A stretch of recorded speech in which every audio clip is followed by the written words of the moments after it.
local people, important issues. CBS 10 WILM's weekly focus on the Lower Cape Fear region. This is Byline Wilmington with your host, Don Ansell. Well, this morning we get a rare look inside the Wilmington StarNews with our guest. We're one-on-one with publisher Robert Gruber. Bob, nice to see you. Thank you so much for coming in and sharing some time with us. Well, thank you very much for having me. So I'm very curious about how you got into the newspaper business. Actually, it was my hometown. Right, which is? Newspaper, the Ashtabula Star-Beacon in Northeast Ohio. Okay. And I was born and raised in that area. Actually, my father and mother owned grape vineyards. Really? And so are you a wine connoisseur? Well, I don't know if I would call myself that. But I found myself in my early 20s getting into the newspaper industry, and through a long journey, most of the time, quite frankly, in the Southeast United States. Oh, really? Growing up, what did you think you were going to be? Actually, I went to school to be an elementary school teacher. So, as many times that happens to individuals in their lives, they end up in a business that... What was in your hometown newspaper, what was your first job?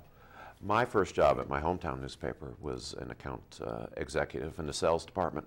And selling advertising? Selling advertising, and worked my way up into sales management, advertising director, and up into senior management levels eventually. Did you like the business? Oh yeah, absolutely. You did? Over 30 years in it, you better love it. Yeah, yeah. And so how did you eventually end up in the New York Times organization? Well, the New York Times organization, that actually happened in Gwinnett County in Atlanta, Georgia. And I was working at the Gwinnett Daily News at the time when it was a family-owned newspaper, and the Times organization was branching out their regional newspaper division, which is what I'm in, and they purchased that publication. So they bought you?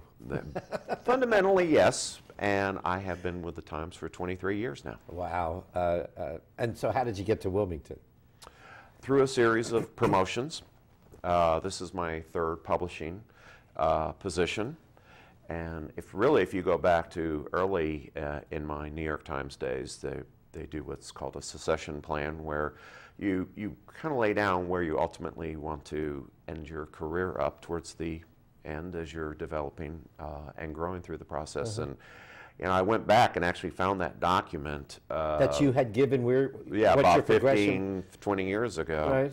And I had written down that I wanted to have my final position be as publisher of the Wilmington StarNews, and here I am.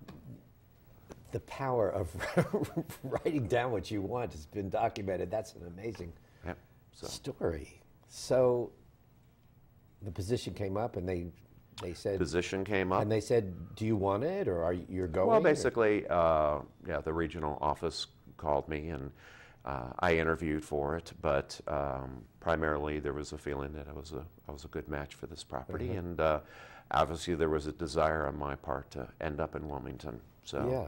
I always felt it was a great area. So be careful what you wish for, because I've got a long ways to go before the end of my career, sure. But I feel like I'm positioned in a pretty good place.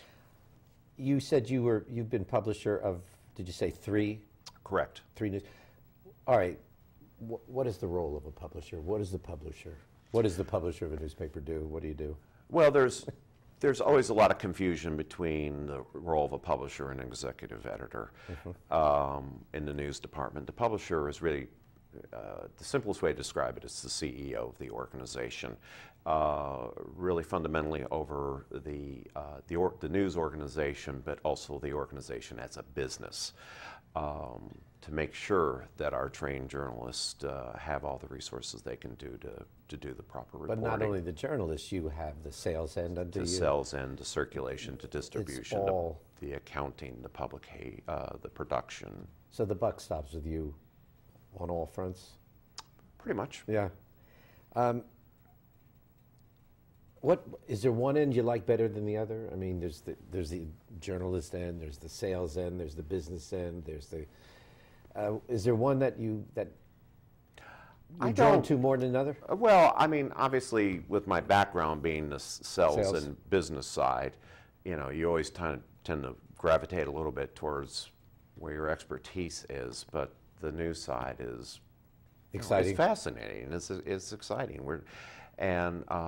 Just how the whole business is changing of the media landscape in itself. Yeah, and we're going to get into that because there was some predictions that the printed word was on the way out, and the whole industry would have to reinvent itself, and we'll talk about that in a minute. But talking about the New York Times organization, there's often speculation about how much editorial and content control the New York Times exerts over the Star News. Tell us.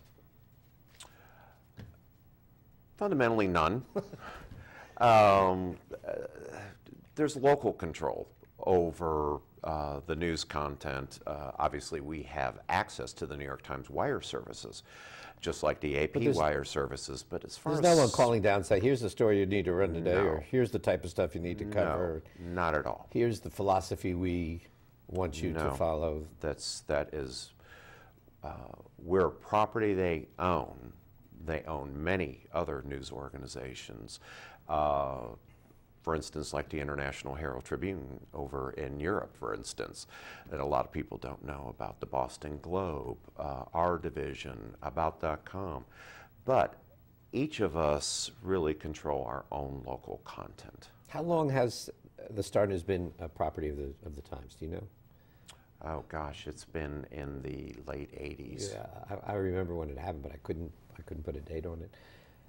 So who determines what local stories the paper covers? That is our local news team, led by Robin Tomlin, the executive editor, and the staff underneath her, the editors underneath her. There's a daily budget meeting where obviously we should be a mirror of the community, and the issues that are happening here in this community will pretty much dictate where we're driving our news coverage to. You know, one of my favorite films of all time, and I don't know if any of our viewers will remember because it's like I think it was made in '32. Was His Girl Friday? It was the film of the front page. Another one is Citizen Kane, and yeah, they make the images you have of the news, the workings inside a newspaper are so interesting. Is it anything like that? Let's just say they've changed quite a bit. Journalism and strong journalism and our product is always quality news and information, and that will never change. That's the one constant from, let's say, 1930 to today. But how that's done has changed dramatically. And actually, we'll talk about that. What's a typical day like at the Wilmington Star-News, and how is the paper reinventing itself? We'll talk about that when we come back with our guest publisher, Robert Gruber. Stay with us.